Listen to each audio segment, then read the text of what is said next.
Hello, good people. This is the janitor, and I would like to welcome you back to the Wash, Rinse, Repeat series of computer security videos. Our episode today focuses on a topic that has been making news for the last week and will probably in various forms continue to affect systems worldwide. Today, we'll focus on the WannaCry malware, ransomware, worm, backdoor. Yes, it does all of this, so let's get right into it.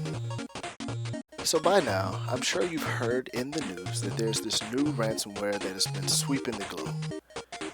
If you didn't know what its official name was, it's WannaCry. And that's all good and well, but you probably clicked on this link to find out what is WannaCry. Well, WannaCry is a three-part ransomware virus. Let's start with what is ransomware. Ransomware is a virus that will encrypt the files on your computer and demand money for you to again have access to your files. It's digital ransom. And ransomware is prevalent in our tech society today, and it's actually so common that many of you may have or have already experienced some type of malware. So, what makes WannaCry so special? Well, it's the rate of which this ransomware can spread. Not only is it ransomware, but it's also a worm that will attempt to propagate itself via a known vulnerability in computer systems today. And finally, if all of that wasn't good enough, WannaCry will also place a backdoor on your system for possible future visits, even when and if you pay the ransom. So you may be asking, okay, janitor, without all the geek speak, how does this thing work?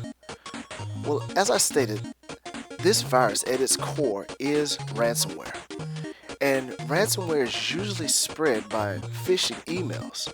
And those are those emails that you get with links that seem interesting or links that could come from another person that you know that has been compromised, asking you to click on their link. But think about it. This virus took over massive amounts of computer systems seemingly overnight. And if you're thinking, surely not that many people clicked on these malicious links, you're correct. This all originated from an exploit by the name of Eternal Blue, created originally by the NSA. They're partially to blame for this ransomware pandemic. And yes, I said the NSA. I'll be more than happy to answer any questions in the comment sections as to how this came to be. But back to the issue at hand. WannaCry spread so quickly because it actively reached out and targeted unpatched Windows systems that were either on the internet directly or within homes or corporate organizational networks.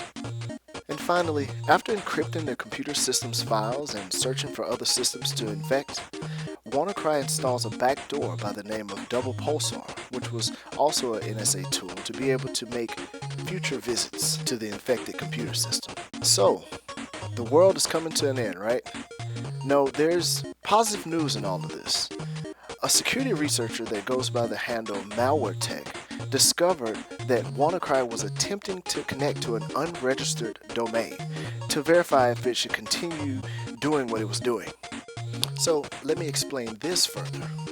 In MalwareTech's blog about how he accidentally prevented the spread of WannaCry, he states that he discovered that the virus would infect a computer system based on whether or not it could connect to a non-existent domain. If the domain could not be reached, then WannaCry would encrypt the system and alter the computer's internal name resolution records to be able to see an internal version of the domain. This is how the virus knew whether a computer system had been infected or not. And with MalwareTech's registering of the domain, it made WannaCry believe that all systems were already infected, basically stopping the further spread of infection.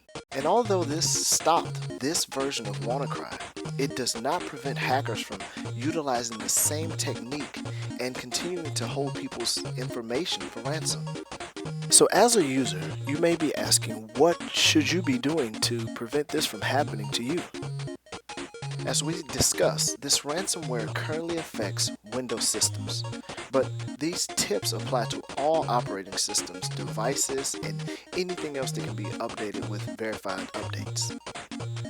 To prevent the spread of a virus like WannaCry that utilizes known vulnerabilities, keep your systems updated.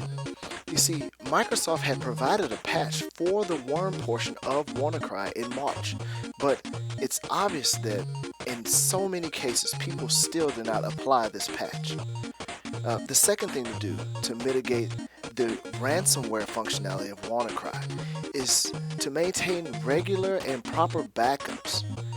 Internal to Windows operating system is the system protection functionality, which will allow you to revert your system to a better time, a time without ransomware. And there is another option. If you haven't done or refused to do the above recommendations, you can just pay the ransom.